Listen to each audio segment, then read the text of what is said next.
I am here with Dougie Fischer, the ring. I have the question for you. Okay. What do you think about the career in Chocolate? From start to, from his pro debut to now? Yes. I think, yes. Okay, it's a no-brainer. He's a future first ballot Hall of Famer. But I think he's better than a Hall of Famer. I think he's a true all-time great. I think he's, if you look at his body of work going back to strawweight, and going all the way back to 2008 when he was a prospect and when he won his first world title, the champions that he beat for all of his titles, strawweight, junior flyweight, super flyweight, they were all quality champions. When you look at the title defenses that he had, if you go back and you look at Ring Magazine, he was #1 at 105 pounds. Ring Magazine #1 at 108 pounds. Ring Magazine #1 and Ring Magazine champion at 112 pounds flyweight. And he was #1 rated at super flyweight. And by the time he made his first defense or two of the WBC super flyweight title that he won from Carlos Cuadras, he was also #1 pound for pound. And that's very special. And he's also a bit of a pioneer in that he was featured on HBO kind of late in his career, but he still had enough left to make for great fights and give attention to sub-bantamweight weight classes, which traditionally in America, it goes ignored. Now, occasionally, you have somebody like Johnny Tapia, who was a highly regarded champion at 115 pounds. You had Michael Carbajal, but he came out of the Olympics, came out of the 1988 Olympics, so he had that going for him.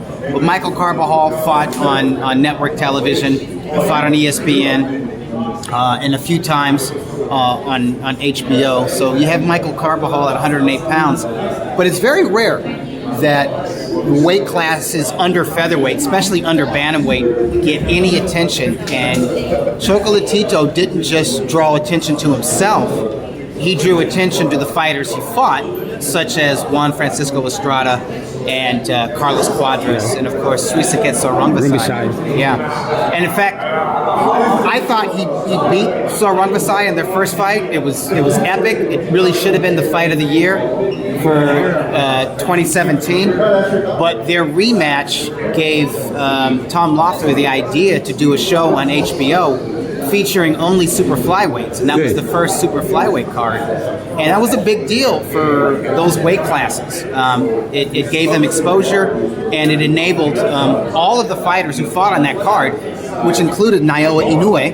That was his U.S. debut when he was WBO 115-pound champion. Inoue and Cuadras and Estrada, who fought each other for the first time, and then of course Swissaket Sarungvasai, who won that rematch by knockout. After that card, they all made more money. So he's a pioneer in that regard. So you put that all together, and the fact that he's still fighting, and that even after getting knocked out by Sarungvasai in that rematch, took a little time off, he came back and regained his championship form and beat Cal Yafai, who was a favorite, younger, bigger, faster, undefeated. To do that, to beat Cal Yafai, and to defend that title, and then to have that epic rematch with Estrada, which he should have won. I was there. He won that fight, but regardless, it was a great fight. It's one of the greatest super flyweight fights of all time. To come back and do that at an advanced age with more than 50 pro fights under his belt, it's very special. It really happens. Look, right now, what is the better for Chocolatito? Fight to 115 or 118? I think personally, and I could be wrong, and he's proven me wrong before. And I love it when I'm wrong about Chocolatito. When I think something is bad for Chocolatito and he makes it good, because I was very worried when he fought Cal Yafai. I thought it was the wrong style for him. I thought Yafai would run around the ring and be very difficult like that. And Chocolatito just drew him into his fight and stopped him. So I like it when he proves me wrong like that. But I think that his ceiling is 115.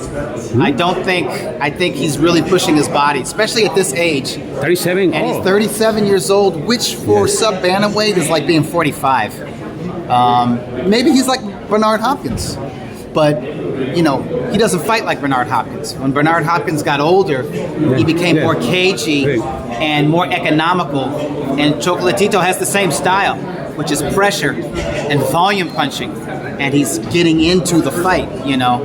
So that's very hard on one's body. The fact that his most recent fight against Barrera, it was a bantamweight fight, but he weighed 116. He didn't come in at 117 or 118, which tells me I think he's more at this stage of his career, he's more natural 115. I have heard from some of my Japanese sources that they're looking at Kosei Tanaka. Yeah, the WBO title holder, and also a 4-division champion like Chocolatito.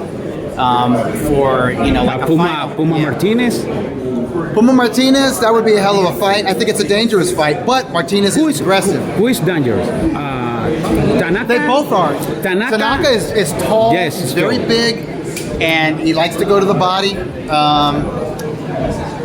I like Chocolatito's chances against Tanaka more than Puma Martinez. I think Puma Martinez... Van Rodriguez is dangerous? What's that? Jesse Van Rodriguez. Oh, Rodriguez, very dangerous. I don't want to see that fight. No, it's next coming. And then they respect each other. They have sparred. They work together. And I think Bam Rodriguez looks up to Chocolatito.